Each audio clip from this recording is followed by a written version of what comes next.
హల్లెలూయా. దేవుని పరిశుద్ధ నామానికి మహిమ ఘనత ప్రభావంలో యుగయుగంలో ఎల్లకాలం కలుగునుగాక.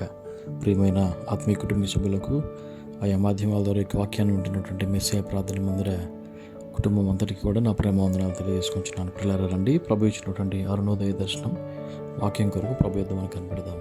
మార్కు శుభవార్త 9వ అధ్యాయము 23వ వచనం. అందుకు యేసు, నమ్ముట నీ వలనైతే నమ్మువానికి సమస్తమును సాధ్యమే అని అతనితో చెప్పాను. ఆమేన్. ఈ వాక్యం మనందరికీ బాగా తెలుసు. ఈ మాటను చాలామంది చాలా ఉత్పదంగా కూడా వాడుతుంటాం. నమ్ముట నీ వలనైతే నమ్మేవానికి సమస్తము కూడా సాధ్యము అని వాక్యం సెలవిస్తుంది. పిల్లరా, నమ్మకం అనేది మనకు చాలా ఇంపార్టెంట్. నమ్మకమే మనకున్నటువంటి బలం, నమ్మకమే మనకున్నటువంటి ఇంధనం, నమ్మకమే మనకున్నటువంటి ఆధారం. ఉదయకాల సమయంలో చెప్పనివ్వండి, నమ్మేవారికి దేవుడు వాగ్దానాలన్నీ కూడా నెరవేర్చడానికి ఎప్పుడు కూడా సిద్ధంగా ఉంటారు.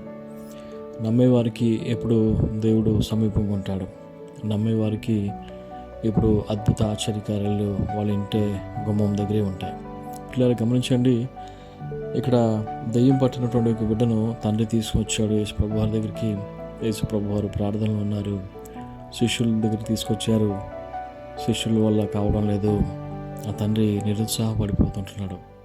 అక్కడ ఉన్న వాళ్ళందరూ కూడా నిరుత్సాహపడిపోయి అడుగుతుంటున్నారు, ఎందుకు వెళ్ళగొట్టలేకపోతున్నారు మీరు, ఎందుకు చేయలేకపోతున్నారు మీరు, మీ గురువు అయినటువంటి యేసు ప్రభు వేరే అని చెప్పేసి వాళ్ళందరూ కూడా గలిబిలిగా అందరూ కూడా మాట్లాడుకుంటున్నటువంటి సందర్భం. పిల్లరా, చాలాసార్లు మనం కూడా ప్రభు యొక్క కార్యాల కొరకు ప్రభువును వెతకడానికి వచ్చి వేరే వారి దగ్గరికి వెళ్తుంటాం.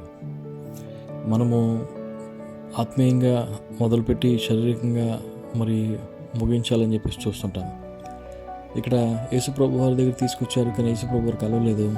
యేసుప్రభు వారు ఎక్కడున్నారో అక్కడికి వెళ్ళాలి, యేసుప్రభు వారిని వెతకాలి. కానీ ఇక్కడ వీళ్ళు ఏం చేస్తున్నారు, శిష్యుల దగ్గర తీసుకెళ్ళి అక్కడ ప్రార్థన చేయమని అడుగుతున్నారు, వెళ్ళగొట్టమని అడుగుతున్నారు. చివరికి యేసుప్రభు వారు వస్తున్నారు, కొండ దిగి వాళ్ళందరూ వెళ్ళి ఆయనకి వందనం చేస్తుంటున్నారు. పిల్లరా, ఎప్పుడైతే ప్రభువారు వచ్చారో ప్రభువారు వెంటనే అంటున్నారు, విశ్వాసం లేని వారులారా అని చెప్పేసి అన్నారు. అవును కదా, నిజంగా నమ్మకం లేకపోతే విశ్వాసం ఎక్కడి నుంచి వస్తుంది? అసలు నీకు నమ్మకం లేదు, ఇంకా విశ్వాసం ఎక్కడ ఉంటుంది నీకు? పిల్లరా, ఈ ఉదయకాల సమయంలో మనము వాగ్దానాలన్నీ కూడా ప్రభు మనకి నెరవేర్చడానికి ప్రభు ఇచ్చాడు.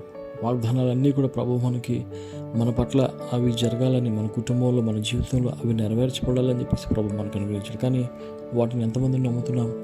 నూతన సంవత్సర వాగ్దానాలు చాలామంది తీసుకుంటారు, కానీ వాటిని ఎప్పుడో ఆ రోజే ఒకరోజే చూస్తారు, తర్వాత బైబిల్లో పెట్టి మర్చిపోతుంటారు. యువత కలిసి మనం ఆ విధంగా ఉండకూడదు. పిల్లరా, ప్రభువుని నమ్మినప్పుడు అది నమ్మకం ఎలా ఉండాలంటే, దానియేలు, షద్రకు, మేషకు వారి యొక్క నమ్మకంలా ఉండాలి. మా దేవుడు మమ్మల్ని రక్షించకపోయినా పర్వాలేదు, కానీ మేము మాత్రం ఈ పని చేయమన్నట్టుగా ఉండాలి. పిల్లరా, ఆ తెగింపు, ఆ తెగువ నీకు ఉండాలి, ఆ ధైర్యం నీకు ఉండాలి, ఆ యొక్క సమర్పణ నీకు ఉండాలి. అప్పుడే దేవుని యొక్క అద్భుతాలు మనం చూస్తాం. దేవుడు అతి కృప మనకు అందరికి వెండిగా దయచేయను గాక. దేవుడు మిమ్మల్ని దీవించును గాక. మహాపరిశుద్ధుడు అంతా నీకు వందనాలు నాయన. నమ్మేవారికి సమస్తమును సాధ్యపరిచే దేవుడు నీవు తండ్రి.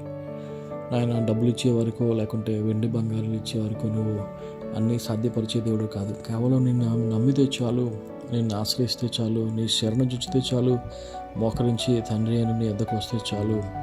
ఆయన మొక్కను చేర్చుకుని కృప చూపించే దేవుడు. ఈ మాటలు విన్న ప్రతి బిడ్డను మీరు దీవించండి, ఆస్వాదించండి, నీ కృపలో బలపరచండి. ఈ నూతనమైన నెలలో నూతన దీవుల మీద దయచేయండి. యేసు నామములో అడుగుచున్నాను తండ్రి, ఆమేన్. God bless you.